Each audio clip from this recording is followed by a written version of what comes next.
Okay, so we're up to part 3, and the Bahamians are going to talk a little bit about the leadership there and what's been actually going on the island. And then, so there's this one YouTube account that I've got all of this information from. 99.9% of this information from, and I'm currently DMing her. Her Instagram is Mrs. BL Carter, and I'm currently trying to find out information from her on what organizations we can donate to. So just give me some time. I'm working on trying to get some way to get aid to the people. You know, I like solutions. So just take a look, because it's about to get heavy. This is probably the most saddened and worst day of my life to address the Bahamian people. And I just want to say that as a physician, I've been trained to withstand many things, but never anything like this. We're facing a hurricane Dorian, one that we've never seen in the history of Bahamas. Many had remained behind, and still there are individuals within the western area who still refuse to leave. I can only say to them that I hope this is not the last time they would hear my voice, and may God be with them. I can say that the Marsh Harbor area of Abaco, parts of it is already underwater, and some areas you cannot tell the difference as to the beginning of the street versus where the ocean begins. And they've not yet been hit by the brunt of the storm. That there are persons that are in Abaco, communication has been lost, they're asking for help. Can you stress, people are wondering why nobody's going to rescue them. Can someone from NEMA stress how difficult it is at this time? It winds up to 180 miles per hour. I'll ask you a simple question. Winds of 180 miles an hour. If you're asked to go, if I ask you tomorrow to go and rescue those people, would you go? I don't work for NEMA. So, okay. But I don't think anybody that fool to go. Hold this up. Yeah, hold this. Hold this. Not one police in this town. I just drove all the way out of town, all the way into town. This is Central Marsh Harbor. This is Island Bakery. This is the Dr. Boy's office. Not a single police in this town. All of the police are sitting there at Maxwell's smoking cigars. The defense force is sitting up in their bus, shine it straight over the Abaco out there. All the police, defense force are sitting at Maxwell's in their bus, smoking cigars. Somebody is telling them not to come through Marsh Harbor. This has to be a conspiracy theory. The people of Marsh Harbor, Cherokee, are scared. If the police would have had security in this town, we would have had this cleaned up days ago. We would have had these roads cleaned up days ago. Listen what I'm telling you. Millions of dollars worth of aid is sitting in Florida, wants to get in these towns. Millions of dollars. All of that is being held up by NEMA. They have the airport closed. There's nothing wrong with Marsh Harbor Airport. This town is dry. That airport could have been landing aircraft days ago. All of us is scared to come into this town. Shine it over here. Shine it over here. People are still going in and out of these food stores, rummaging around for food. People should not have to be looking for food. Look. Was that a police there? No. No, that wasn't the police. This is the, you know, when it's a Junkanoo function in town, look, shine the light at Junkanoo Park. Shine the camera over there. This is Junkanoo Park. When they do Junkanoo here, or any other rap crap, they have, must be a dozen police here on every corner, got every corner blocked to have tight security for Junkanoo. Not a single police in town. Look at that. Look at this. So all of my friends and family to the south, all of them want to come up here to help me. All. We would have this town cleaned up. We would have been doing search and rescue. We would have had people looking through the bushes. All of these bushes here, we could have been searching for people. The mud is behind us directly. The wind came out the north. All of the missing people they're through the bushes up here. There's not a single person looking for survivors. Not a single person. They want to get us out of this. It's got to be some kind of conspiracy theory. They want this town to die. This town, there's nothing wrong with this town right now. This could be cleaned up. We should have been looking for survivors 3 days ago. I got dozens of friends in Florida who want to be here helping searching. And look, something's going on, I'm telling you. Like, they do not want people to come here to help. Look, not a single police. This is the old Western Auto building. That people was up on top of that and still got washed off. Not a single police presence in town from day one until now. And this is how many days into this? What? I didn't even know what today is. What? Day 7. This is day 7. Who is this? They police? No, they just coming into town. Not a single police, all of Marshaba. My voice is going off, I'm so mad. Look at this over here. This building should have been fixed days ago. Look at that. The cable bombers. That should have been fixed 4 and 5 days ago.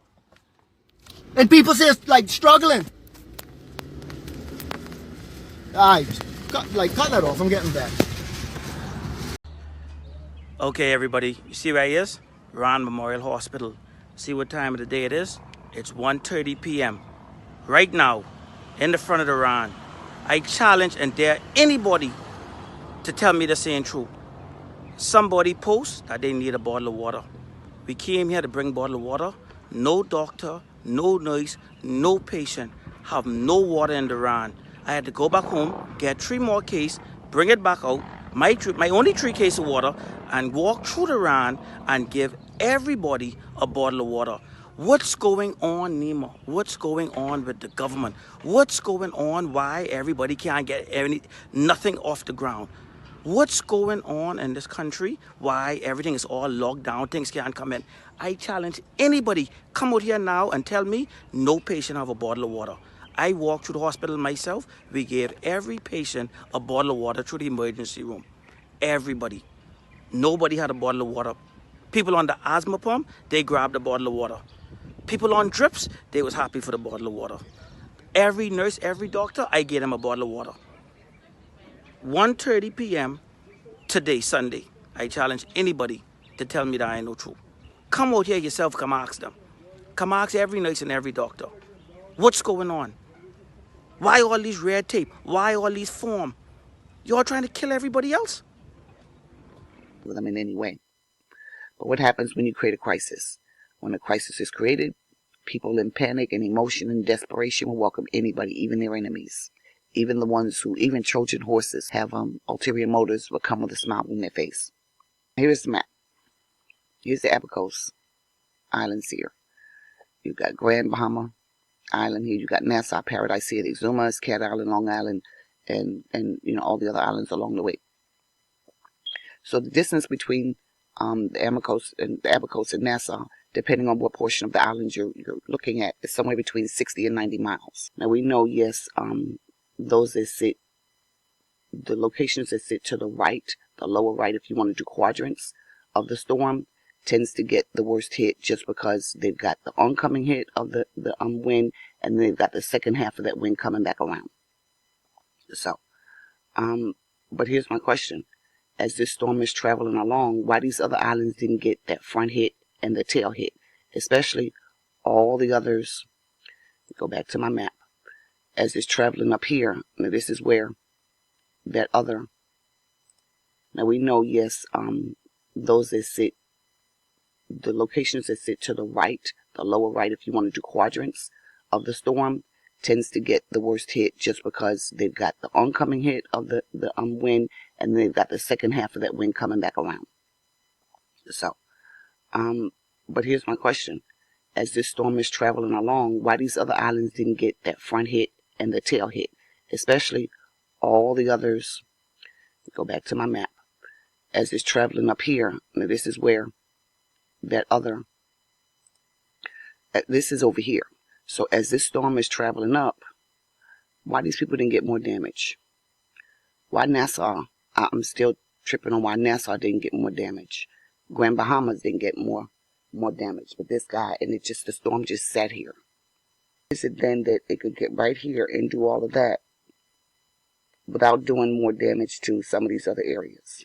Why is it that it pulverized, decimated, brought down to rubble one particular area and left others with rebuild potential? Now the Abaco Islands pretty much rebuild. No, it's almost like you have to bulldoze and start all over again. But the other areas, they can rebuild from where they are. Who knows what was going on while that storm was happening? And then I asked myself, how is it they can always send all these planes into these storms? They can send the plane in, and the plane can take pictures. It can gather all kinds of data, speed and intensity, density, and whatever else they're gathering, and come on out fine. If a plane can go in there and get all this information, and it's anchored to nothing, it doesn't weigh enough, apparently, if this storm could tear down steel buildings and heavily fortified concrete and all that other stuff, you should be able to take out an airplane quickly. But these planes can go inside these storms and come out fine. How is it then that the damage to these buildings, these fixed structures that are fixed into the ground, fared so poorly? Anyway. And I look at some of the pictures of the officials. They all look so fresh and clean and pressed and nice and bright and ready to roll. I see in some locations vehicles driving around like all's okay. I showed y'all another video where Never Lose Truth, I believe it was, grabbed the live cam at the time the storm was supposed to be hitting in the Abacos, and you got Nassau, and it's almost if they had no storm. You couldn't see any surge, you couldn't see choppy water. It was just like, we had a little bit of wind today. That's it. That's what the water showed. So why is it 200-mile-per-hour winds only affected this certain location in the manner that it did? When you look at the Abaco Islands, even the crops, the land is destroyed for rebuild even of crops. I drive around the southeast now, and I look at the land, and I see the lands look almost lifeless, like no vitality. Now, besides what's being dumped on a regular basis with chemtrails and the rain and stuff, besides the flooding with nasty water, with swamp water, with dam water that has how much bacteria and stuff in it. In the Abacos, you also have oil. We heard almost nothing about the oil refineries. Here's something we're not hearing about. The Bahamas not only has oil, it sits on the world's greatest treasure. 17 billion barrels were discovered in 1986. And from what I've been able to find, that amounts to about 3 million barrels a day. Ain't nobody said anything about these oil reservoirs, the tanks, that the lids were blown off and they're leaking oil just all over the place. Ain't nobody said anything about the lives, the marine life that's being affected. Now, these 3 million barrels a day that they found is expected to increase once they put in this new refinery that they were planning to put in on, guess what? Grand Bahama. So they're going to put this refinery in Grand Bahama, which, as it turns out, was what? Not very effective. This was decimated. This was left in place. They're going to put a new refinery here. Okay. $4.5 billion oil refinery for Grand Bahama. The government is embracing this oil storage terminal and refinery plan for East Grand Bahama. The same Grand Bahama that did not get decimated. They were some of the earliest evacuated. Okay. And the details of the project are buried in a recent presentation by the Central Bank of the Bahamas, which describes a $1.5 billion first-phase investment in 20 million barrel multi-purpose bulk storage facility for petroleum products. Development is expected to be completed in 2021. This is 2019, so we're getting close. Storage facility is designed to facilitate the transfer of crude oil and other products to smaller vessels, which will then transport them to shallower ports in the U.S. Shallower ports in the U.S. Along here, you've got all these refineries here in the Louisiana, Houston area, right along in here in the Gulf, and then you bring it on down to Corpus. What's a few thousand lives? What's the property of other people? What is the marine life and a few $1 million in damage when there's potential to own the entire $1 billion or billions or trillions of dollars over the long haul?